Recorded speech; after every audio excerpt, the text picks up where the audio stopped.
यहाँ पर देख पा रहे हैं कि संविधान की जो पहली अनुसूची है, तो इसमें क्या बताया गया है, भारत के जो 28 राज्य हैं, जो 8 केंद्र शासित प्रदेश हैं, इनका उल्लेख किया गया है। अर्थात इसको आप लोग याद कैसे करेंगे, तो अपने संविधान में देखा जाए तो सबसे सुप्रीम इकाई क्या होगी, तो भारत के जो राज्य हैं और जो भारत के केंद्र शासित प्रदेश हैं, यही क्या होगी, सबसे बड़ी इकाई होगी। और यहाँ पर जो 12 अनुसूची देख रहे हैं, इस 12 अनुसूची में सबसे टॉप पर कौन है भाई, पहली ही अनुसूची है। तो इस आधार पर आप लोग याद कर लेंगे कि पहली अनुसूची में क्या है, 28 राज्य और 8 केंद्र शासित प्रदेश है। अब इसी तरीके से यहाँ पर देख रहे होंगे कि संविधान की जो दूसरी अनुसूची है, इसमें क्या बताया गया है कि वेतन, भत्ता और पेंशन का उल्लेख किया गया है। तो इसको याद करने के लिए एक शानदार ट्रिक क्या हो सकती है, बाप नंबरी बेटा दो नंबरी। यानी कहने का तात्पर्य यहाँ पर यह है कि यदि कोई भी व्यक्ति 2 नंबर का काम करता है, इससे क्या हो जाता है, उसकी आय जो है, इनकम बढ़ जाती है। कहते हैं बाप नंबरी बेटा 2 नंबरी। तो 2 नंबर के काम करोगे भाई, क्या हो जाएगी, आपकी वेतन बढ़ जाएगी, भत्ता बढ़ जाएगा और पेंशन बढ़ जाएगा। और आपको पता है कि जितने भी मंत्री विधायक होते हैं, ये क्या करते हैं, 2 नंबर का काम करते हैं और 2 नंबर के काम करने के बाद इनकी आय बढ़ जाती है। तो आप याद कर लेंगे, द्वितीय अनुसूची में प्यारे बच्चों क्या है, वेतन, भत्ता एवं पेंशन का उल्लेख किया गया है। तृतीय अनुसूची में क्या है,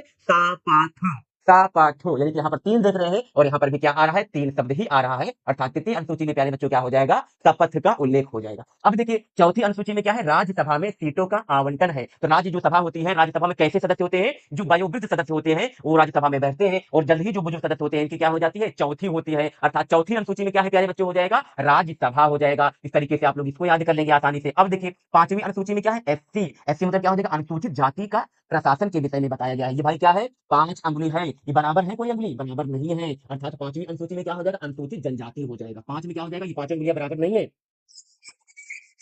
जाति के साथ जो है बहुत क्या किया जाता है, भेदभाव किया जाता है। अर्थात 5 में क्या हो जाएगा बच्चों, आपको याद करना है तो एससी के विषय में बताया गया है। अब देखिए छठवीं अनुसूची में क्या है, एसटी। एसटी मतलब क्या हो जाएगा, अनुसूचित जनजाति। जो अनुसूचित जनजातियां होती हैं, इनको बहुत ही छी की नजर से देखते हैं, कहते हैं छी, ये तो बेकार है, छी छी। मतलब छी छी मतलब क्या हो जाएगा, अच्छा अच्छा अच्छा मतलब क्या हो जाएगा, इसमें अनुसूचित जनजाति के विषय में बताया गया है बच्चों। सातवीं अनुसूची में देखिए क्या है, संघ राज्य के बीच तख्ती का विभाजन किया गया है। 7 लिखना है, आप कैसे लिखेंगे भाई, ये क्या हो जाएगा, इसको जब आप डिवाइड कर देंगे तो ये हो जाएगा 7। 7 मतलब क्या हो जाएगा, इसको हम ऐसे लिख दिया, ऐसे लिख दिए, इसका क्या कर दिया गया, विभाजन कर दिया गया। यानी कि 7वीं अनुसूची में तख्तियों के विभाजन के विषय में बताया गया है प्यारे बच्चों। 8वीं अनुसूची में देखेंगे क्या है, भाषाएं। 2 2 4, इसको ऐसे आप जोड़ते जाएंगे, क्या आ जाएगा, 8 आ जाएगा भाई। तो 8वीं अनुसूची में क्या हो जाएगा, 22 भाषाओं का उल्लेख हो जाएगा। 9वीं अनुसूची में क्या है बच्चों, भूमि सुधार। तो आप सभी को पता है कि जब 9 दिन का नवरात्रम चलता है, तो महिलाएं क्या करती हैं, फास्ट रहती हैं, व्रत रहती हैं, क्यों, ताकि उनका कल्याण हो, अर्थात भूमि का जो है सुधार हो, जिससे कृषि कार्य जो है अच्छे से किया जा सके भाई। तो नवमी 9 दिन के लिए उपवास किया जा रहा है, क्यों किया जा रहा है, भूमि सुधार के लिए किया जा रहा है भाई। ये 9वीं अनुसूची हो गई।